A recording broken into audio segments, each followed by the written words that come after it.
Whenever I travel, I carry a little metal box of Altoid mints because after a 4-hour, 7 a.m. flight, everyone has bad breath. So, almost anyone is willing to take the mint from the Muslim on the airplane.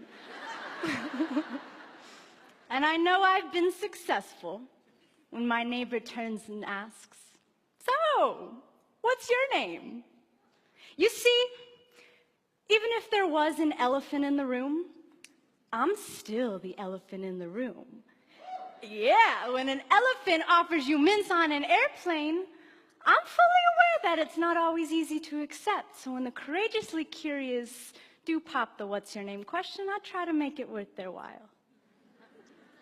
My name is Amal. It means hope in Arabic. Most days, my name is waitress at my family's Damascus restaurant, full-time university student and then some, pre-law, world traveler, 11 countries. My name is I've performed poetry in 8 of those countries. International spoken word poet, unapologetic Muslim woman, Syrian, American, HIJABI, activist, social justice advocate. My name is writer, teacher, Colorado-born, mile-high baby.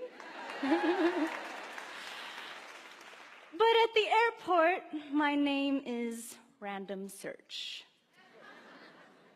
And on the street, it's terrorist, sand nigger, raghead, oppressed, and on the news, it's ISIS, jihadi, suspect, radical. My name is could your Muslim neighbor be an extremist?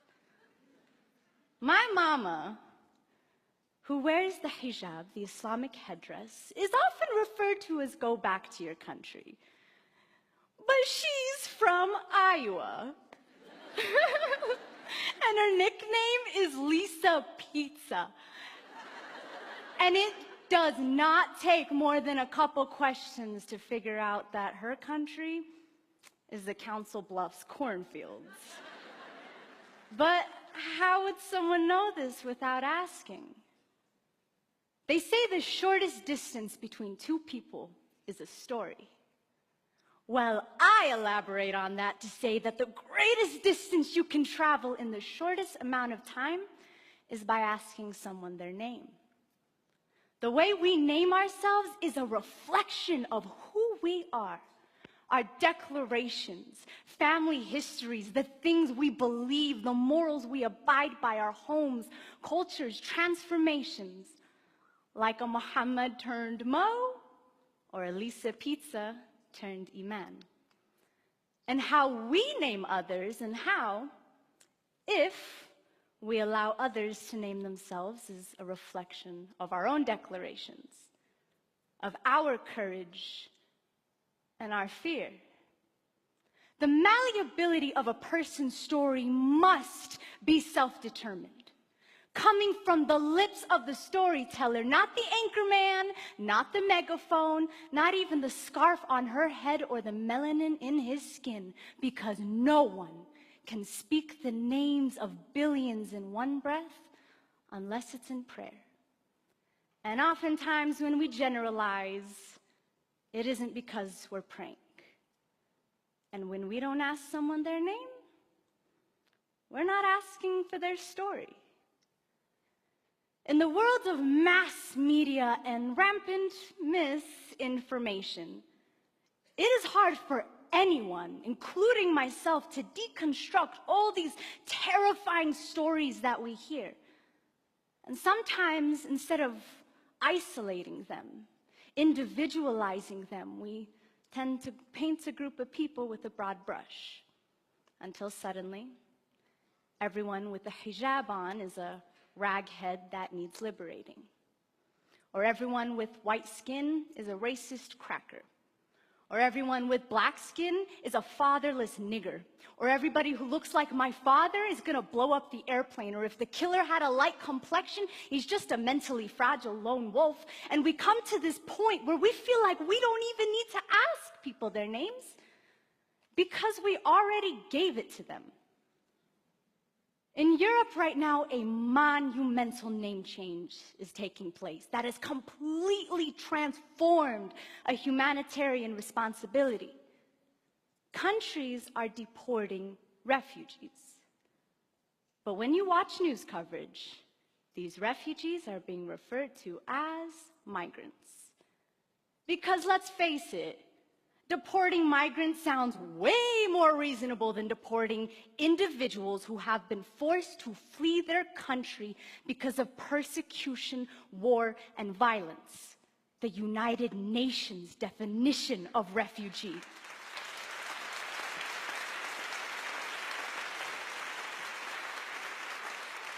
And in naming these people this way, we've attributed to them a choice instead of a circumstance, some economic gain instead of a desperation to flee a war zone. These little ones are refugees, not migrants. I took this photo last year at a refugee camp on the Syrian-Turkish border, and contrary to popular belief, they aren't poisons. They're not here to steal our democracy or to take over our neighborhoods. They're people, families who wish that they could go home, but have had to make that home somewhere else. And we've come to this point where the word migrant essentially means piles of brown, foreign-speaking people. And we end up forgetting there was a point where some people would have considered those who looked like this to be migrants as well. Right, though?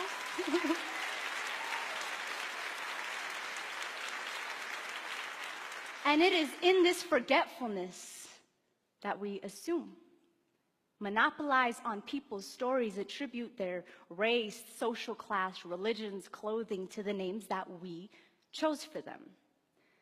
Terrorism is a fine modern-day example, unfortunately. In the past few years, so much violence has just spread across our country. But when you watch the news, there's always a specification as to whether or not terrorism was involved, which I think we all know means the killer looked like this, which he's a babe, which must mean that the killer, of course, pledges his allegiance to this, right? But correct me if I'm wrong, news coverage does in fact tend to be a little different when the terrorist looks like this.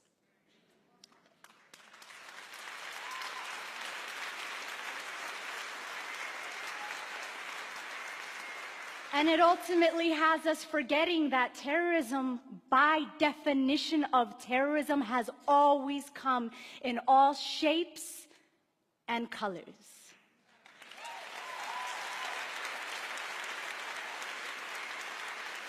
And what happens when we confine certain names with certain depictions, wrongfully excluding some and including others? We end up caging masses of people under a name that says dangerous, even if they're nowhere near it. Like when we say thug instead of 17-year-old black child. When we say alien instead of immigrant. When we say lazy poor people instead of unequal wealth distribution. When we say bomb instead of clock.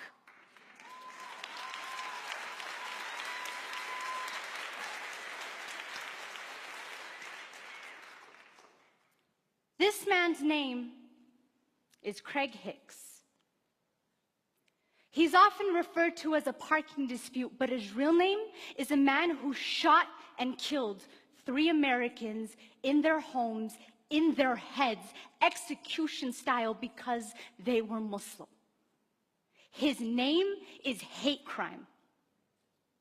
Their names are Dia, Yusr, and Razan, a 23-year-old, 21, and 19. Dia and Yusr were just named husband and wife, newlyweds. And the three were known by their loved ones as sons and daughters, brothers, sisters, students, activists, Instagrammers, taxpayers, Americans. But now, their names are too young to have been taken. Their names are rest in peace, Allah yarhamu.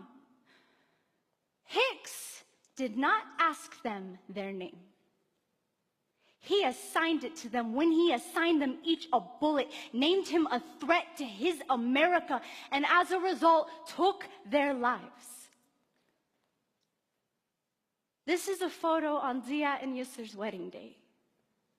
It's so beautiful. They were killed before they could even see this.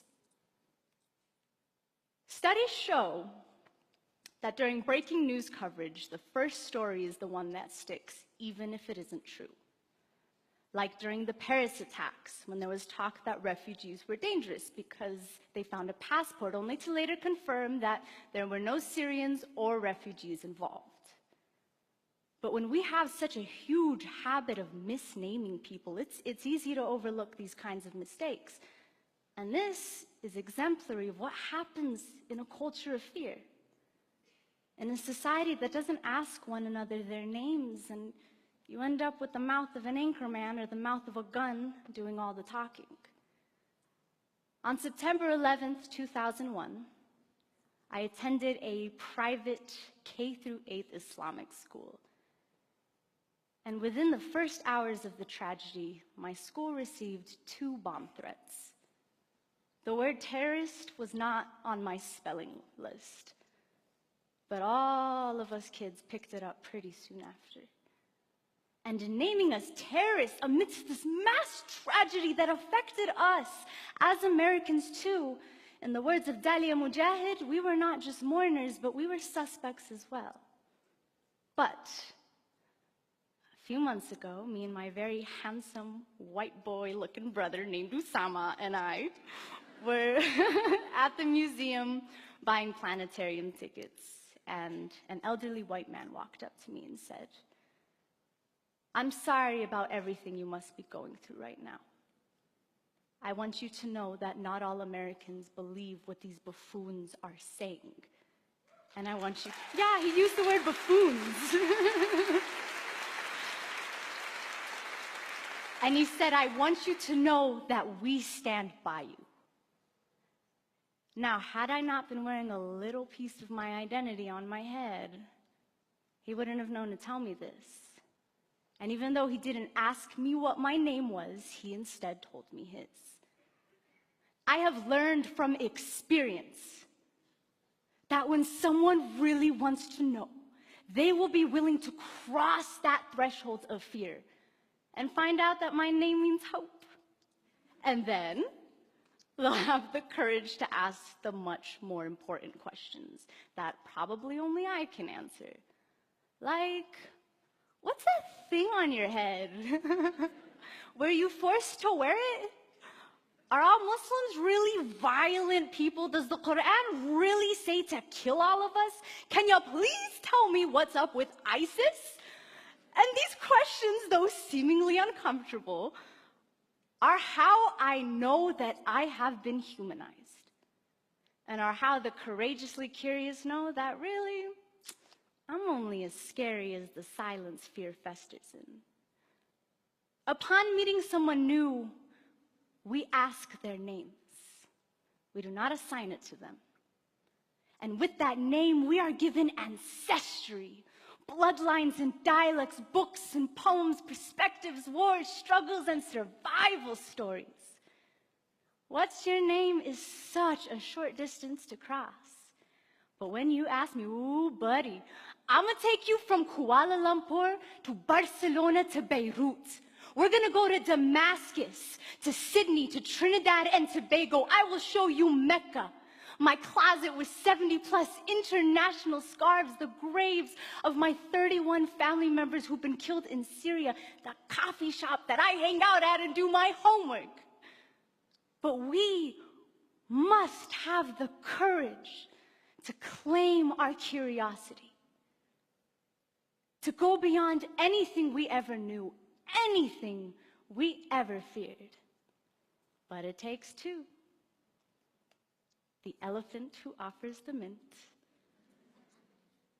and the one who takes it.